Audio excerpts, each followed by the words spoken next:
Good evening, everyone. Thanks for tuning in to another edition of Haddonfield Talks. My name is Chad Levine. I'm from Haddonfield Safe. I'll be your host tonight.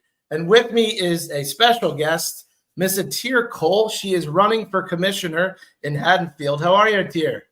I'm great. How are you? Oh, I'm doing well tonight. We are. This is highly anticipated. You have lots of fans in Haddonfield. Did you know that? I did not know that. People don't tell me this to my face. I'd love to hear it. No.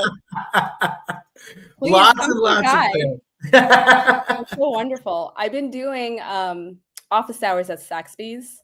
Yeah. Tuesdays and Fridays. And so I've gotten to meet a lot of folks through that. So maybe those are the fans you're referring to. So before we do the formal intro, you've actually made me curious. So how long do you sit in Saxby's for when you do this? I usually do an hour. So, okay, I'll be honest. I go to Saxby's every morning anyway. I drop off at friends, and then I go hang out at Saxby's. I know all the regulars at this point. I'm like first name basis with the staff. I'm very proud of this. I feel like establishing your coffee shop when you move to a new town is like how you define your new place, you know? Totally. So that's one of the first things I did. I like scanned all the coffee shops. I was like, this one. Makes sense. And you know what? Saxby's is cool. Like, I don't think people maybe do or don't know Saxby's. So that was started by a guy from Drexel University. That's a local place. Yeah. And then he expanded. And what I like about Saxby's is it gives the chains the run for their money, which is cool. I think so. Yeah. But yeah, I hang out there for like an hour, sometimes more, if the conversation is good. What's your caffeine of choice? Oh, I love an Americano. I'll sometimes do a chai latte, a dirty chai latte. Okay. I don't know. I'm a coffee lover. I will never say no to coffee, any form of it. Have you ever done the red eye? Desperate times, coffee. So yes, of course I've done it. Like in college when you're writing a paper overnight and you have to. Yeah, of course. I've discovered the red eye later in life, and man, does that give you wings. Yeah, it gives you something. It's a lot of caffeine. Oh, man. All right, so we'll get back to the task at hand. Yeah. Obviously, we were going to talk about the commissioner stuff and the Haddonfield stuff, but why don't you intro everyone to who you are, where you're from, give us plenty of context, if you will. Absolutely. Hi, everybody. My name is Itir Cole. I grew up in Fort Lee, New Jersey. So I'm a North Jersey girl originally. My husband and I met at Rutgers. So he's actually from down here. He grew up in Pennsauken, and we met in Central Jersey, although that might be controversial to call it Central Jersey. And then we started dating and got married and sort of moved around the country, tried out living in DC and San Francisco and back in New Jersey. And so when we had our first son, we were in San Francisco and the pandemic had just hit and our family stopped visiting.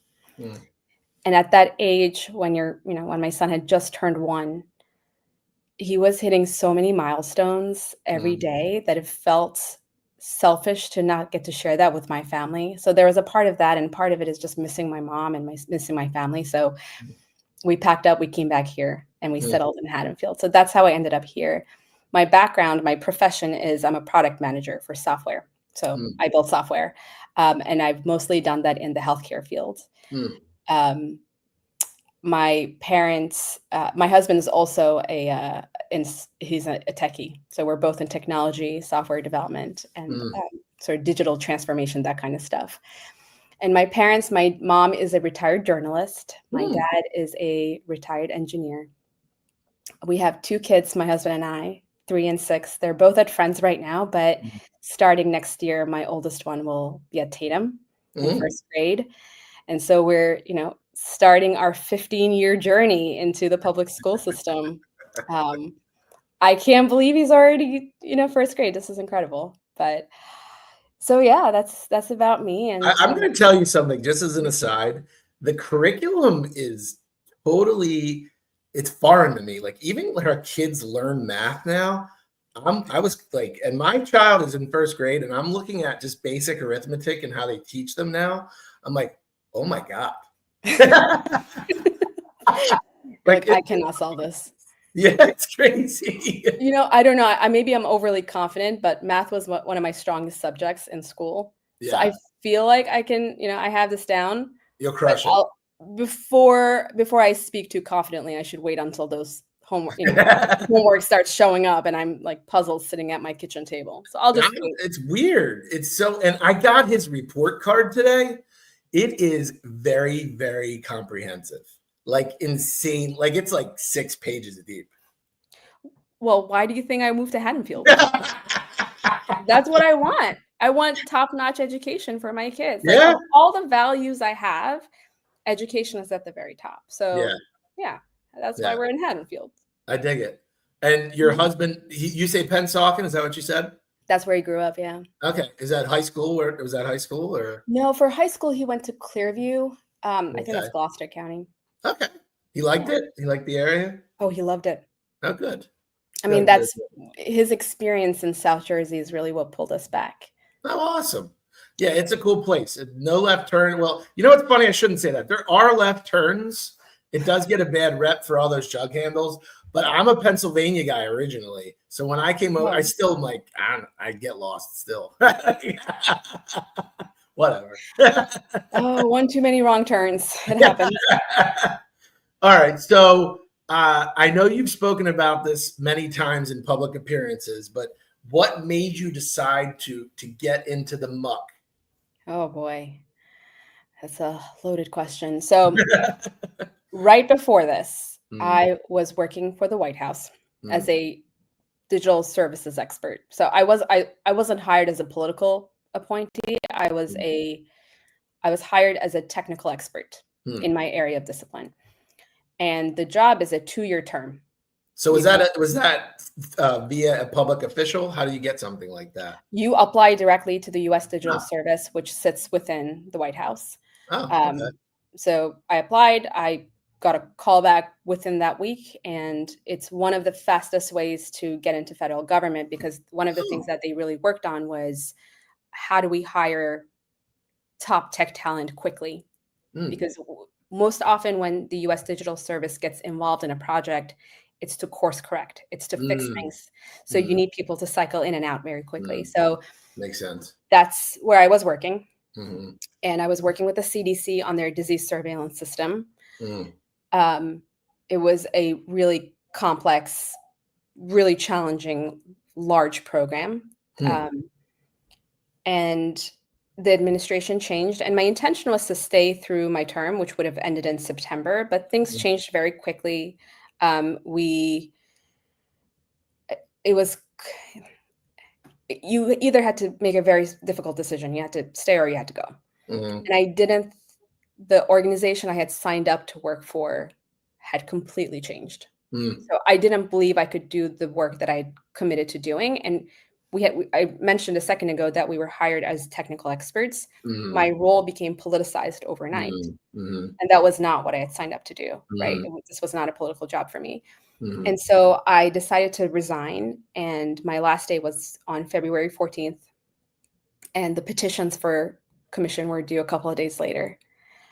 And so going from this was a hard job. Don't get me wrong. I would say working for the White House was probably one of the hardest jobs I've ever had in my life. Yeah. I'm just curious. I haven't met many people that have been involved in that. So is it the level of expectation? What was so difficult?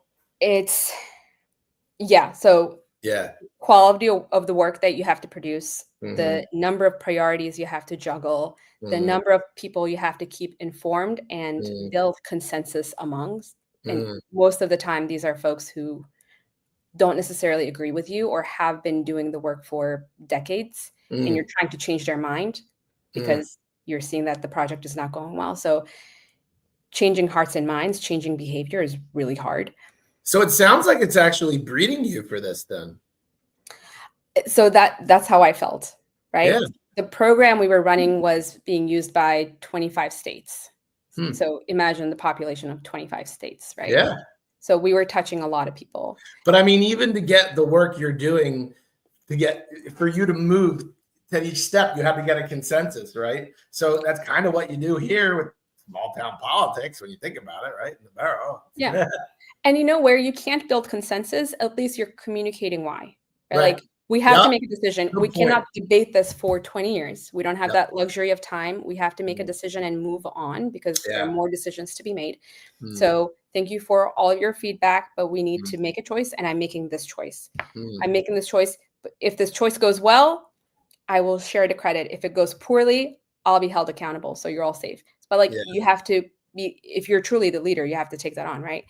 So that's why it was really hard. It was a really challenging role. And so I ended up going from 100 miles an hour to 0 overnight. And like, I don't know about you. You seem like you like being busy too, but I like being busy. So I had a really hard time sitting around being like, what now? Yeah. I'm going to go to Zaxby's. Is this when I watch Netflix? Is that what we're supposed to do now? I'm supposed to watch TV? I don't know. So I had a really hard time, and my husband actually was the one who egged me on. He was like, "Oh wow!" He was like, "Go get involved. You're clearly itching to be involved and do something. You're angsty. Like, go do something." And so I was like, "Okay, that's fair." Then I reached out to my girlfriends because I wasn't sure I had the palate for politics.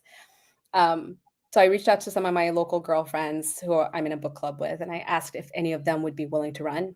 Is book club code word for like a women's only drinking thing? Because there's lots of these book club things. No, I mean, it's both. We do genuinely, we read the book. Yeah. But then we talk about the book over drinks. Yeah. Yeah. But you get kicked out if you don't read the book. No, we're not that harsh. It's another way to build community. I mean, when you get to your 40s, like, how else do you build friendships? It's true. Right? It's true. I reached out to a few of them who are politically engaged and aware of local issues. So I asked them if any of them would want to run, and I could help support them in some way. But they were all very, very smart, and they said no. Were very reasonable. They had good reasons. We all have young kids and aging parents and professional lives, so it's a lot to juggle. They said no, and I thought, okay, well, I still feel really strongly that someone from our generation, from our phase of life, should be there to represent the rest of the community. Like, I feel really strongly about that. So fair. I'll put my money where my mouth is, and I'll do it. But I asked for help. That's the first thing I did was, please help me collect petitions, because I have 3 days to collect 50 petitions, and they came. I think I saw you on day 3, or did I see you on day 1? I can't remember. I think you and I met on day 3. Yeah. Like, sign this, Chad. I signed, whatever. No, I appreciate it. You helped me get on the ballot. Yeah. But yeah, so we actually went over. We collected about 100 signatures. That's awesome. Instead of the minimum of 50. So that shows you the power of community. Yeah. I couldn't have gotten this far even. What was your spiel? You'd walk up to people and say, I'm running for commissioner. That's it. That's it. Yeah. I mean, all I needed at that point, and I was taking it one step at a time. Even now I'm taking it one step at a time. It's just get on the ballot. You just need to get the petitions, get on the ballot, and then we'll handle the step after that. So that was my focus. This is part of the democratic process. You're not endorsing me. You're not voting for me. You're just allowing me to be presented on the ballot with the rest of the candidates. That's it. And so I think that sort of, that bit of information and the context around it, people were like, yeah, I'm okay with that. I'm okay with you being on the ballot, and we'll see if I vote for you. I was like, perfectly fine. From February until May, I will find a way to earn your vote. And if not, that's on me. So yeah, that's how I made it. So you get on the ballot, then what? Tell me. I'm curious. It's funny. I would like to live vicariously through you in this process for a minute. Chad, are you planning to run for commissioner? No. Look me in the eye. Tell me the truth. No. Commissioner? Am I on the ballot? Nope. 4 years. Figure it out. What next? Okay, so what next is you need to get yourself a campaign manager, so someone who can advise you and guide you. So what is the campaign manager? Give me that. What is that? Someone that knows how to do this thing? Yeah, someone who knows what they're doing, someone who can support you at least emotionally, someone who can give you advice and connect you to other people. Mm-hmm. So it's that person, and then you need a treasurer. Well, how did you find the campaign manager? It was one of my friends from book club who is in public relations, so she's very savvy in this kind of stuff. Slam dunk. Power of community. That's it. And then you have to find a treasurer because you need to do things by the book, right? That's not just process for process's sake. That's truly what transparency is, right? You need to do things correctly and legally. So I reached out to a friend who's a lawyer from college, and he lives the next town over, and he said, "I'm happy to help you."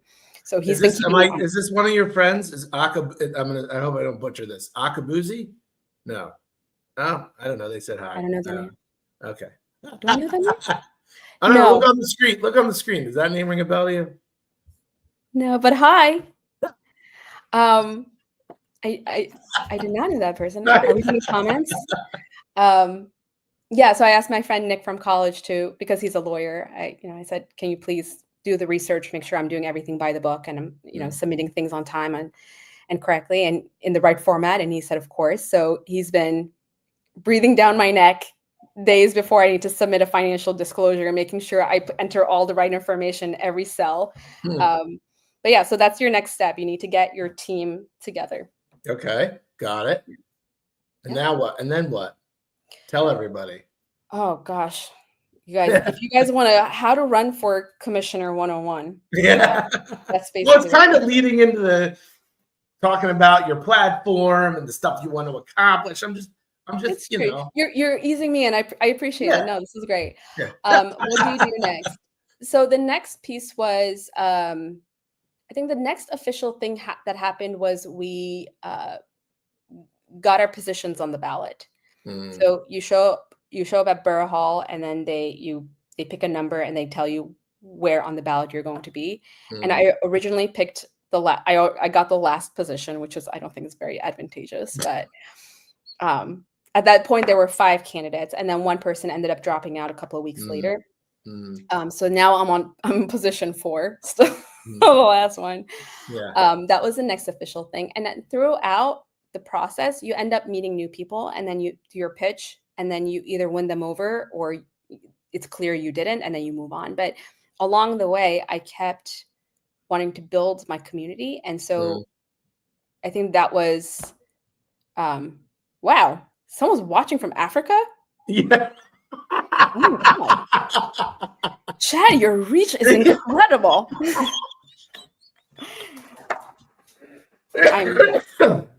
Listen. And then, so along the way, I would make my pitch. Someone would like what I'm saying, or, like how I'm saying it, and maybe we agree. Talk to me about some of I'm dying to know. Haddonfield, it can be a tough town. So, did you meet any people that wanted to go boom, any of the pound for pounders? No. I think I've met people with whom I clearly have completely different political ideologies. If we started talking about national politics, we would be on totally different ends of the spectrum. That. Yeah. That was very clear from the beginning. But everyone I've met has been civil. They've been curious. They've asked a lot of questions. I've had some criticisms. And I think each time you learn, right? With each time you engage with someone, they criticize you, whether to your face or behind your back, and that somehow travels back to you. Each time, that's a new data point that you get to use to improve yourself. So, and that's an eloquent way to put it. Yeah, I think this is what I'm learning throughout this process, is that you also need the right temperament to be in this position. Right. So what you're voting for is not. That's why I'm not running. You're on temperament. Do you blow up too fast? Oh yeah. Yeah. That's not gonna work.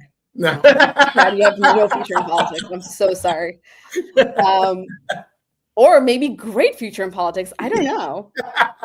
I'm willing to change my mind on this. But yeah, I think but that's really what it is, right? Like you're not just voting for someone, especially at the local level. Ideology definitely influences how you make decisions and like, which way you lean. But really what you're voting for is temperament. Like who do you feel has a good temperament to deal with sticky problems that linger for a long time, where you have really complex decision making that needs to happen, right? Like rarely there's one of my You're actually calming me as you're talking. Is that like one of your ninja skills? No. I'm like, this is like, I can just say, yeah, okay. She's making it sound, you make it sound like, comforting. I think it's that part came later. I think that's me just being a mom with, no, I don't know. I truly believe that though, right? Like I wouldn't be saying it if I didn't believe it. Well, the only reason I ask all of this is because Haddonfield has been such a hot, normally you probably don't even see this much activity in a small town. Like everyone's okay, and you have this or you have that, and a couple of different topics come up. But like this past year has been like nutty, like just nut. And I've been a part of the nuttiness. I'm not completely innocent, but I will say that. But my whole point is, I guess as you're going, and because of the time, the short time between leaving the one job and then transitioning to this role, are you then developing the things that you are becoming passionate about, or like how are you evolving? What a good question. Yeah. So I had my own topics that I cared about, right? Like I already Give mentioned. them to us. Yeah, so education was at the top of my list, right? Like that's something I truly care about. But I think it's more so that for me, what mattered was the process in which we were making decisions, because there were hot topics in the last 4 years. Some of them I've resolved, and there will be new topics that we didn't even think about in the next 4 years. So you're not going to be able to anticipate them. You can be proactive in many cases, but you can't anticipate every single issue that's going to come up. So really, for me, it's more about like, how do we get our process right so that when we are making decisions, it's more about earning the trust of the community along the way. So like if I were to leave anything behind, if I'm entrusted with this role, what I would like to leave behind is a process that is easy to follow, that the community trusts, that the community engages with, and that people generations after us can pursue and follow. Like, and I think that's a very logical, sensical thing that has nothing to do with politics.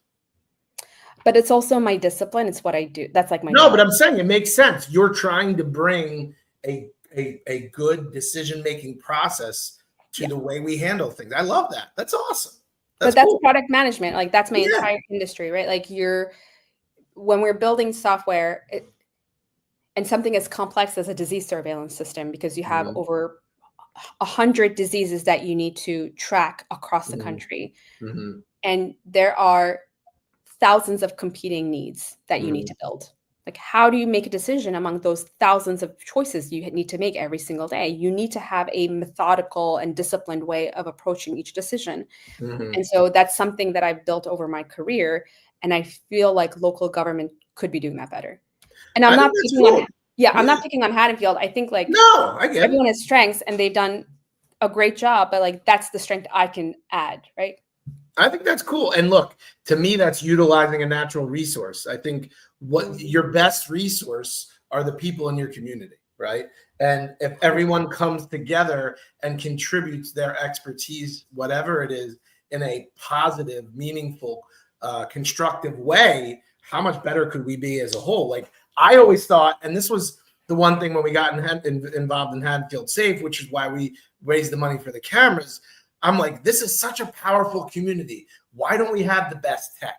Why don't, for our police? Why aren't we more efficient, like with the communication? These were the same things I was questioning, And to be totally honest, it's really cool to listen to the way you're approaching this because it's very different.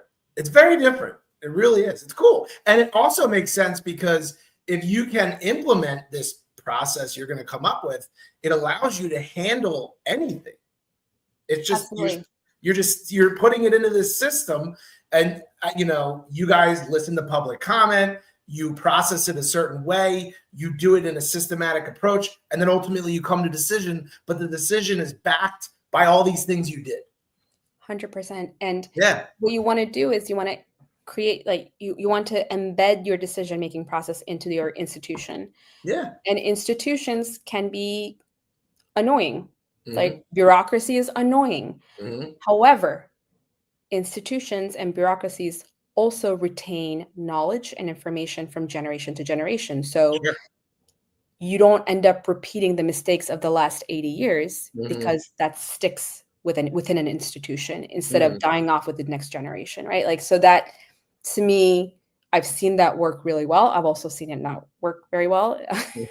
Those are all lessons learned. But yeah, I think that's something we can absolutely do better. I mean, and let's be honest, you're being very analytical, very factual. When emotion and other things come into play, that's what throws it all out of whack, right? Yeah, it's true. And emotions will rise. Yeah. I mean, it's going to happen. Yeah. But again, this goes back to temperament, right? Like, I'll credit my dad with this, but him being an engineer, the way he raised me, and I mentioned this earlier too, in school, math was one of my strongest subjects. And between that and my dad being an engineer, I was just raised in a very disciplined and methodical way. And so I can't help but think this way. It's just how I operate. And I think that's why I ended up going into the field that I did. Like, that's why it pulled me. But yeah, that's what I have to offer, folks. Vote for me. So outside of that, which sounds awesome, it sounds great, I love it. Have you formed? So we talked about education. Why don't we hit some of the stuff that I guess have become important to you? So education. Let's start there. What is it in education you'd like to see improve, or you'd like to change, or you'd like to continue? So I'll also be clear that the commissioners don't have a ton of direct education work, right? Like, you partner up with the Board of Ed or the district, but really your job is to support them. So what I'd like to see, as a mom and as a citizen, I should say that. Yeah. So for me, I would love to see close partnership between the two bodies of leaders, right? Like between the commissioners and the district. And so those two folks can rely on each other. I know this, the Woodmont Bancroft development is potentially going to introduce new students into the school district. I am worried about capacity. I'm worried about how we're taking care of our teachers, how well we're taking care of our teachers. I'm worried about the quality of education and how well we can sustain that.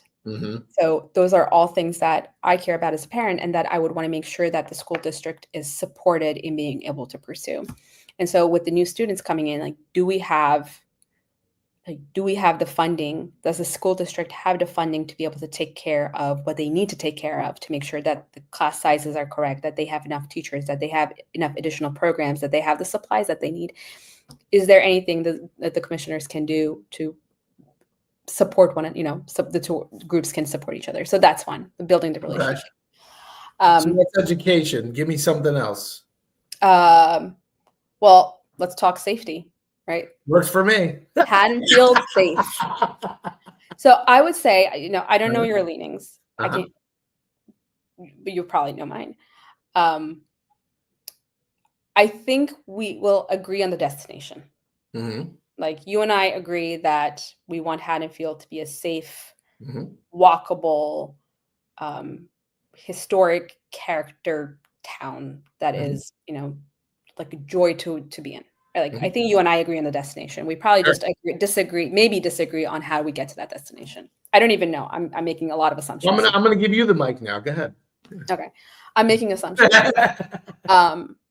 What my priority is, and again, you saw a preview of my way of thinking and approaching problems, is that I want to be data-driven in the solutions and the measures that we pursue. So you mentioned the cameras. Mm-hmm. I'm so curious to hear what have been the outcome of installing the cameras, right? Like, I am too. you don't have the stats? Waiting on them. Like You're waiting on them. That's actually part of our initiative once this is over, to get the chief to come out with at least the first quarter of what now after they've been installed, to see what this stuff has looked like. So no, not yet. But we've heard that they've been very positive and instrumental in some of the police work. And as long as they don't mess with any of the investigations, we should be getting some information. But to your point, I'd love to know too. So that's it, right? Like, I want data-driven, Sure. evidence-backed choices Totally. in all of our decisions. So I'd want to know, like, we made this investment. Mm-hmm. Did it pay off? Mm-hmm. Did it pay off well enough that more parts of town need this? Mm-hmm. Or are we good with what we have? Mm-hmm.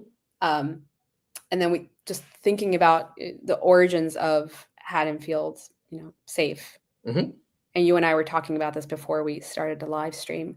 Mm-hmm. But if you think about those origins and how the break-ins happened, to me, an interesting question is, why does crime happen? Mm-hmm. Like, why? And to me, I think I would point it to two reasons. One is desperation. Like, people in desperate situations do desperate things. Mm-hmm. And the second one I would say is, if you're growing up in an environment where crime is normalized and it's no big deal, Mm-hmm. that perpetuates that culture. So I think those are the two root causes. So if we're going to take measures, I want to make sure that we are doing the right things to address the core topics there, and Mm-hmm. not just throwing a Band-Aid on it, right? Like, I think some measures make sense, but I'm also making a distinction between short-term initiatives that we can take as a town to address Mm-hmm. immediate stuff versus long-term, regional, or maybe even state level initiatives that we need to be involved and have a seat at the table on, and have a conversation with other leaders across, so that we're solving the root cause. So that's my ideology on public safety. Mm-hmm. Do you want to react to that? No, I mean, I think everyone's entitled to their view and opinion. And I think it's a very analytical and engineer approach, to be honest with you. If I'm, but at the same time, you want to talk about the origin of Haddonfield Safe, and it came out of a frustration for the lack of communication. Period. Yeah. Period. I can sum it up in one sentence.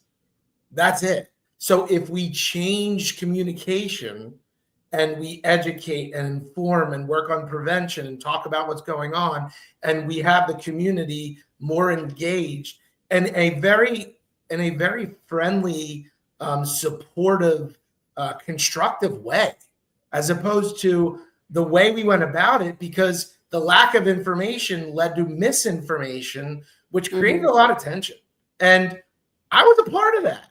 I'll be the first one to tell you, but it was because I was frustrated, like everyone else is, because point blank period, if it's happening and we're not being told about it, that's frustrating, because we are educated professionals in a town that deserves information, period. That's fair. That's fair.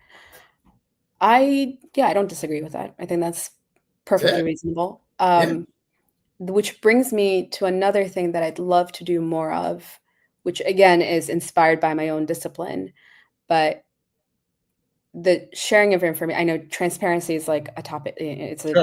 Everyone's throwing it around.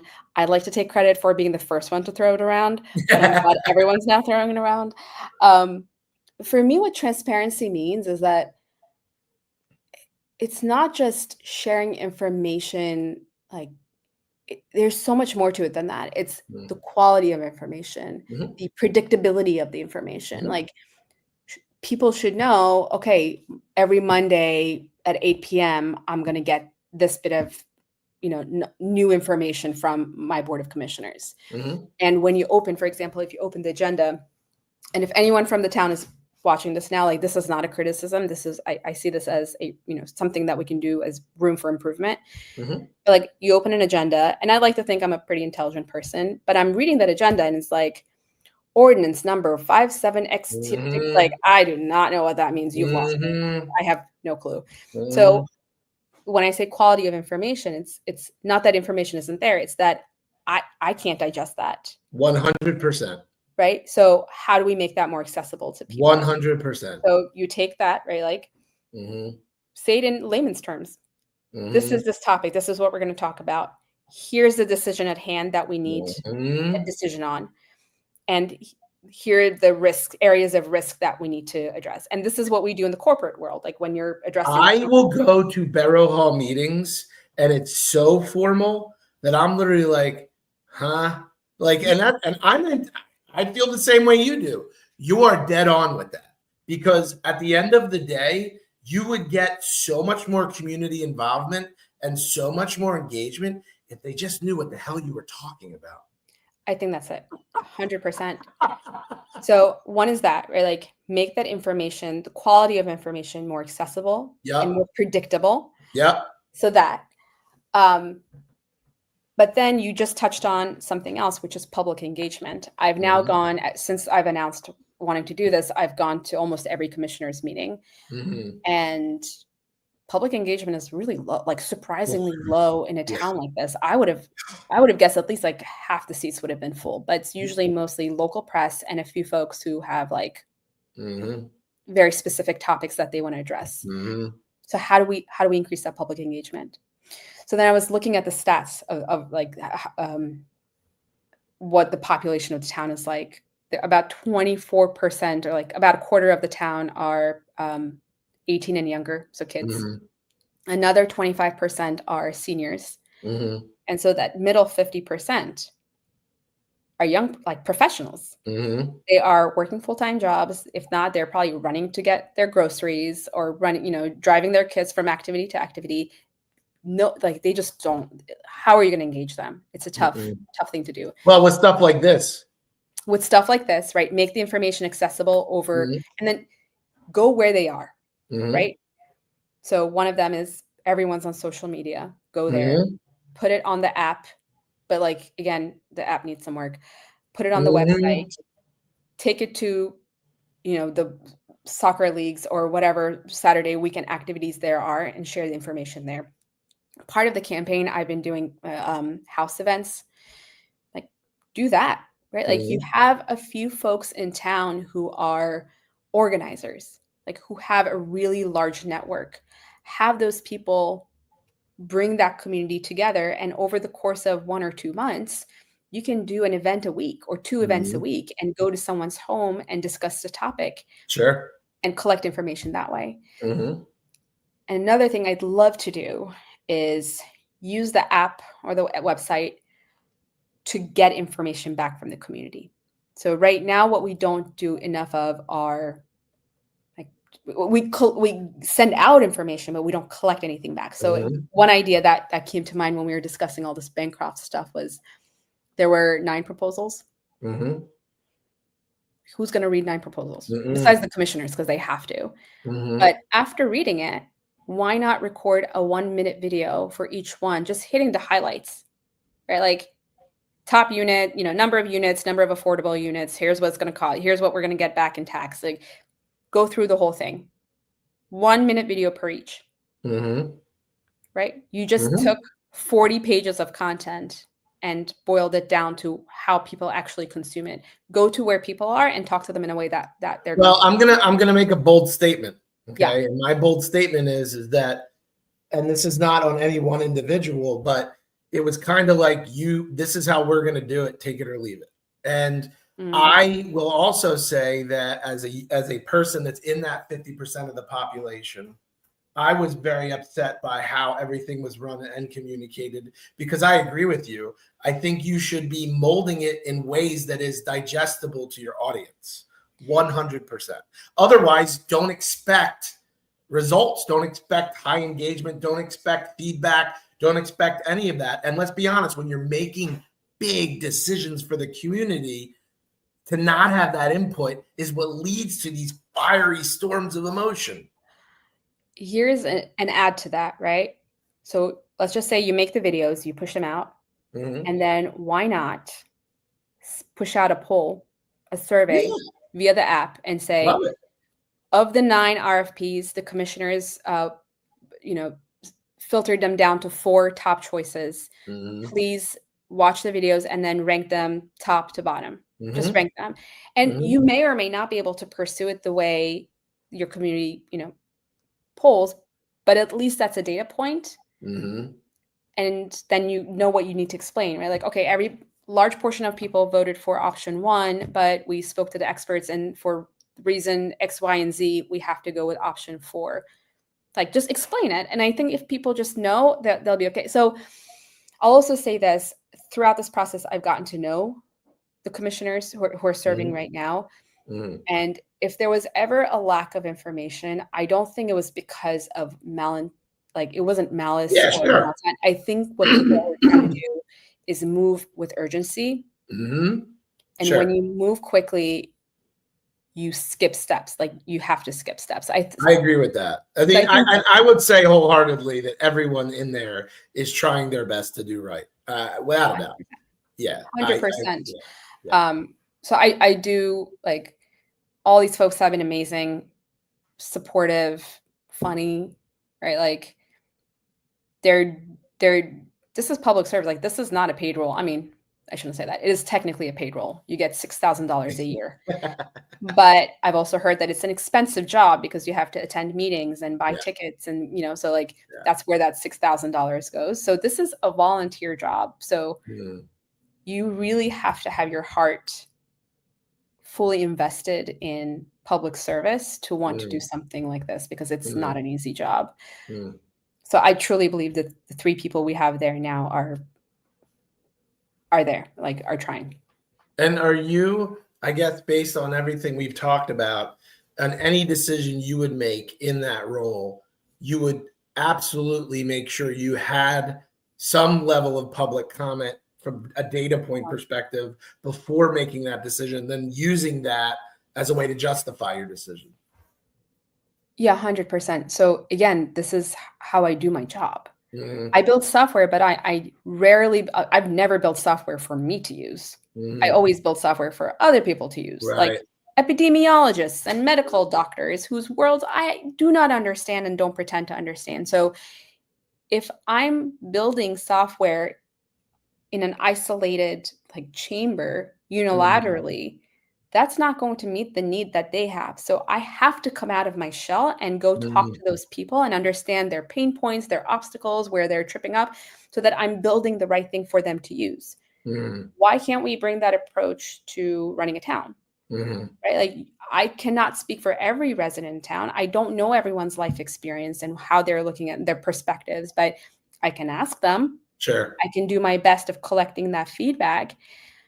And you really have to pull the information in, because if I were to just go and ask my group of friends and the people I know through my own social network, that's probably going to reflect back my own experience, because we're in similar phases of life. We all have young kids, we're all moms and that kind of thing. So we really have to be intentional in how we seek feedback, and it has to be representative of the community. So that has to be creative too, right? Like, use the app, the website, and all those great things. But then I mentioned 25% of our population are seniors. And they may not be spending as much time online as the rest of us are. Sure. Both generationally and, like, profession-wise. So how do you reach that group?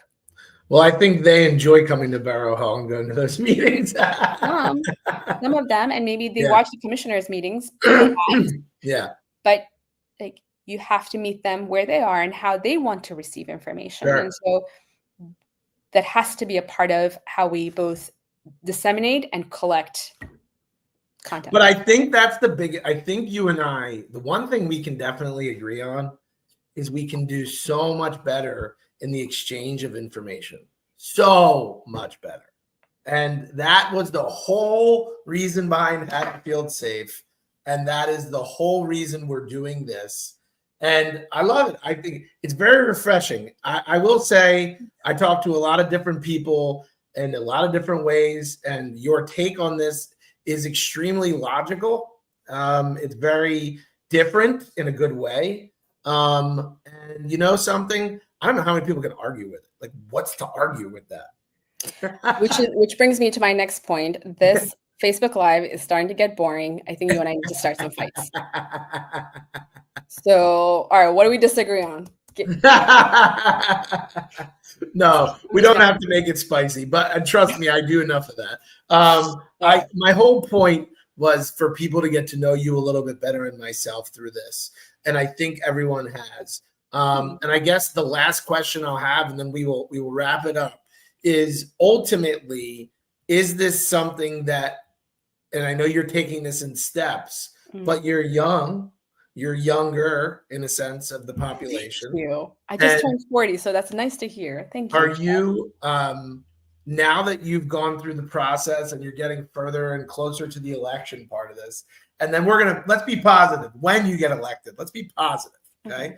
When you get into there, do you see this, or are you even looking at long-term because of the fact that you are where you are, you're not even looking that far? No. My intent in starting this was being responsive to the moment. What I envision doing is serving for 4 years and passing it on to the next person. And then dropping the mic.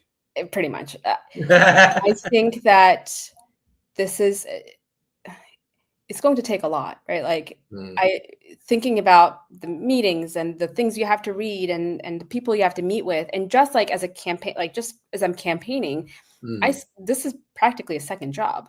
Yeah. And so if my motivation is to do that same kind of time investment. Do you know Matthew Sharp? Can we say, do you know him? Do I ever? Yes. Yes. Hi, Teacher Matthew. But yeah, I don't, I'm sorry, but I would love to be the person who says like, yes, I will do this forever. And, I'm just asking. For now, I don't see myself doing this for more than a single term. And I'm happy to help build the next generation of leaders who want to serve in this role. My hope is that we continue to select a board of commissioners who's representative of the entirety of our community. I think just given the amount of time commitment and the fact that it's practically a volunteer job, a certain kind of person is attracted to this, right? Like someone who has the time, who doesn't need the money. And so that makes it really difficult to attract people from my phase of life to want to commit to this for the full time. So, but I want to make it more attractive for everybody. Public engagement is so important. Our local politics are so important. And so, anyway, so hold on. There's another. I'm gonna shout out Walt. I love this guy. So when I got involved in the community, Walt is the friendly. You'll see him at the Barrow Hall, and he's just one of those like warm, friendly guys you look forward to seeing. So Walt, am I doing these interviews? So you know what's a good question, Walt? While we're here, so everyone was invited. I said this on the first one. Okay, we're only gonna get 2 interviews done, mainly because the other 2, due to scheduling conflicts, are unable to do it. Totally fine, up to them. But regardless, Walt, thank you for the shout out. I love you, man. I will see you at Barrow Hall, my homie. It's funny. I have fun with this stuff. I really do. I'm going to tell you the truth. I will say this because I will show up to Barrow Hall when I'm able to. I look forward to like a different vibe. I am looking forward. It's going to be a very different vibe. And that is exciting for Haddonfield. Yeah, disco balls, sandwiches. Come on in, everybody. We're going to have a party. I didn't say the issues were going to be different, but at least that the people up there it'll be a little bit of a different flavor. I like that. Yeah, that's why you want to change people over every 4 years, right? Like build on what, the last few folks did and, bring in some new, fresh energy. Totally agreed. I can tell you love this. I'm about to go crash. And you're probably going to like start scheduling the next set of stuff. Like we are.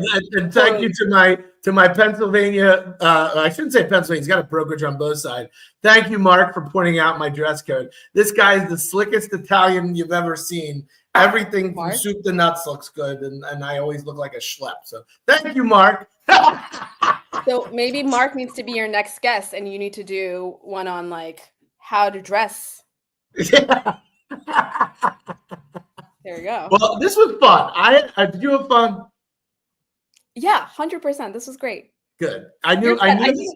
You and I need to get drinks though, because this was good, but like, Yeah, I get your vibe. you get my vibe. We'd have more fun over drinks. Cheers. I agree. Listen, we always have more fun. Everyone has more fun over drinks. So listen, good luck. What are we at? What's today? Today's Wednesday. You got 6 days, right? Yes, we have 6 days. You know what? I do actually have one more question. So the night before, and then do you have like a party set up? Is there like a post? There's like a party? No. Am I supposed to have a party? I did not plan a party. I don't know. I'm asking. I don't know like the local politics stuff. Like, do you have the party? No, I did not plan a party. I was okay. So I'll be honest with you. May 13th is the election. May 12th is my husband's 40th birthday. Oh. So my priorities are split here. So if I'm going to celebrate anything, I'm first and foremost going to celebrate my husband's milestone of a birthday. Yeah, happy birthday. What's his name? Dave. Yeah, Dave. Love it. Yeah. So we're going to first celebrate Dave, and if the election goes very, very well and I get to, earn one of these seats, then I will you know what? Then we'll do a nice party in the backyard. How about that? I just didn't know. I didn't know if there was like, you see it on television. Do they do that locally? Is there like do you have like a rally house, whatever they call, and people are gathering around watching the TV? Don't do any of that good stuff. Huh? No, I was not planning that. I'm not that advanced of a campaign yet. No, for me, my priority will be getting the kids to bed and having some cake with my husband. And I don't know. I'll be honest too. Like, I'm more excited about the job than the campaign. Like, this is not like this is. That was a great answer. Thanks. But yeah, the campaign part is really hard, and I'm not delusional. Like, I know the job is going to be hard too, but campaigning is like putting yourself out there and being vulnerable is a really hard part of the job. Sure. So I'm mostly just excited to end this phase of it and never have to campaign again and just start doing the job. That would be my ideal situation. Totally get it. Well, listen, remember the small people, okay? We're just telling you, remember the little people when you get big, all right? No, please. You remember the little people. You're going to become like a famous podcast or something. Well, I appreciate the time. It was fun getting to know you. Good luck next week. Everyone, listen, there's 3 seats. You can have one. Let's go. Let's do it, girl. Let's do it. Come on. You got this. And when I come to Burial Hall, okay, just remember to stay this friendly. All right. You are cracking me up. Stay friendly. Stay friendly. Don't make it a contentious old school blech. Smile, be happy. It's all fun, right? Let's have fun. All and right. look, someone left this comment. Oh, yes. Teacher Matthew, you're the best. He said, I'll put it on the screen. Wait, hold on. Thank you for having a civil conversation. You and I addressed this earlier, but like we may be on different sides of national politics, but what's desperately missing right now is people's willingness to come and have just a civil conversation. Totally. Let's just talk. Totally. And I am happy to talk to anybody.